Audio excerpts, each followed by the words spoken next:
स्वागत है आपका एक नए वीडियो में। आदमी की त्वचा तेजी से गायब हो गई। 2 सेकंड से भी कम समय में चमकदार लाल मांसपेशियां बाहर आ गईं। एक भयानक चीख के साथ मांसपेशी ऊतक भी तेजी से घुलने लगे। पल भर में उसका पूरा शरीर केवल सफेद हड्डियों का ढांचा रह गया। इसके तुरंत बाद लोगों की भयभीत नजरों के सामने आदमी का कंकाल भी गायब होने लगा। अंततः पूरी तरह से पारदर्शी हो गया, जैसे वह हवा में विलीन हो गया हो।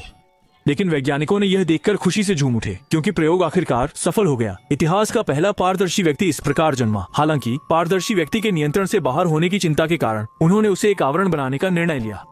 सबसे पहले सिलिकॉन को उसके चेहरे पर डाला गया, यह सुनिश्चित करते हुए कि हर कोने को समान रूप से ढका जाए। फिर तेजी से आकार देने के लिए तेज धार का उपयोग किया गया और अंत में सांस लेने के लिए छेदों को सावधानी पूर्वक काटा गया। इस तरह एक मानव चेहरा मास्क तैयार हो गया। हालांकि लंबे समय तक प्रयोगशाला में बंद रहने के कारण पारदर्शी व्यक्ति धीरे धीरे चिड़चिड़ा होने लगा और टीम के सदस्यों के साथ लगातार टकराव होने लगा। दबे हुए गुस्से ने उसे बदला लेने का विचार दिया। आज एक महिला सहकर्मी की ड्यूटी थी। उसने देखा कि थर्मल इमेजिंग पर पारदर्शी व्यक्ति अभी भी है, तो उसने अपनी सतर्कता कम कर दी और आराम करने की तैयारी की, यह जाने बिना कि वह पहले ही प्रयोगशाला से बाहर निकल चुका था और चुपचाप कार्यालय क्षेत्र में घुस गया था, जहां उसने देखा कि महिला सहकर्मी आकर्षक मुद्रा में गहरी नींद में थी। उसके मन में एक बुरी भावना तेजी से पनपने लगी और उसने असुरक्षित महिला पर हमला करने की योजना बनाई। एक अदृश्य व्यक्ति महिला सहकर्मी के साथ गलत काम करने की कोशिश कर रहा था, लेकिन अचानक वह नींद से जाग गई और उसने पाया कि एक बटन पूरी तरह से खुला हुआ था। उसे तुरंत एहसास हुआ कि अदृश्य व्यक्ति पास में है, इसलिए उसने तुरंत खून की थैली और पिस्तौल उठाई और फिर सब कुछ जमीन पर फेंक दिया। लेकिन जैसे ही उसने अपनी सतर्कता कम की, सामने वाले ने उसे एक जोरदार थप्पड़ मारा, जिससे गुस्साई महिला ने खून की थैली को उसके ऊपर फेंक दिया।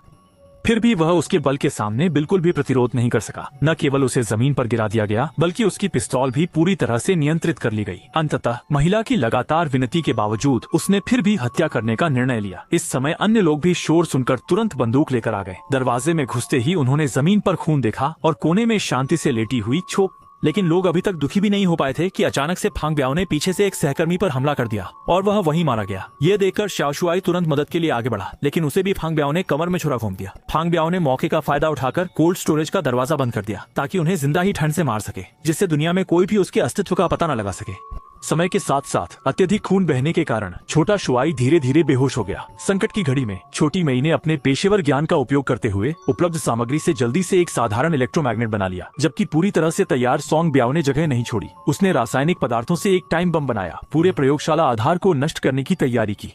लेकिन छोटे मैग्नेट का उपयोग करके उसने हैंडल को खींच लिया और सफलतापूर्वक कोल्ड स्टोरेज का स्टील का दरवाजा खोल दिया। इसके बाद उसने छोटे शुआई को सुरक्षित स्थान पर खींच लिया और एक फ्लेम थ्रोवर ले आई। यह तय कर लिया कि वह सॉन्ग ब्याओ के साथ एक बार और हमेशा के लिए निपटेगी। सॉन्ग ब्याओ ने स्थिति को बिगड़ते देखा और तुरंत माफी मांगने लगा, लेकिन छोटे मैग्नेट ने उसे बोलने का मौका नहीं दिया और आग ने तुरंत उसकी नई पहनी हुई कृत्रिम त्वचा को जला दिया। हालांकि जब आग की लपटें बुझ गईं, बाहरी परत खो चुके सॉन्ग ब्याओ ने फिर से अपनी आकृति छुपा ली। जैसे ही वह भागने वाला था, श्याओमई ने छत की ओर निशाना साधकर फायर स्प्रिंकलर सिस्टम चालू कर दिया। पानी की बौछारों के बीच सॉन्ग ब्याओ चुपचाप उसके पीछे आ खड़ा हुआ।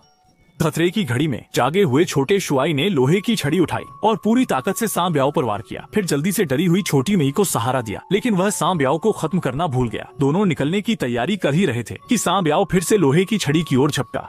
अच्छा हुआ कि छोटे शुआई ने समय पर प्रतिक्रिया दी और लाश ब्याओ को पास के बैटरी बॉक्स की ओर धकेल दिया। 10,000 वोल्ट की उच्च वोल्टेज ने उसे तुरंत जला दिया और वह बेहोश होकर जमीन पर गिर पड़ा। दोनों ने यह देखा और जल्दी से बाहर की ओर भागे, लेकिन उन्होंने लाश ब्याओ द्वारा सेट किया गया बम देखा, जिससे वे डरकर तेजी से भागे और बम उनके पीछे जोरदार धमाके के साथ फट गया, जिससे लिफ्ट पूरी तरह से उड़ गई। सौभाग्य से दोनों समय पर भाग्यवश एक विपत्ति से बच गए। हालांकि सॉन्ग ब्याओ जैसे अजय कीड़े की तरह फिर से पीछा करते हुए आया और मौका पाकर उसने श्याओमई को पकड़ लिया। अफरा तफरी में दोनों एक साथ लिफ्ट शाफ्ट में गिर गए। सौभाग्य से एक वैकल्पिक लिफ्ट उपकरण था। शाओशुआई नीचे जाकर मदद करना चाहता था, लेकिन उसने देखा कि लिफ्ट का फ्रेम पहले ही टूट चुका था। वह केवल देख सकता था कि श्याओमई अकेले संघर्ष कर रही है। अच्छा हुआ कि श्याओमई ने तुरंत लिफ्ट कनेक्टर को तोड़ दिया और सॉन्ग ब्याओ को गड्ढे में भेज दिया।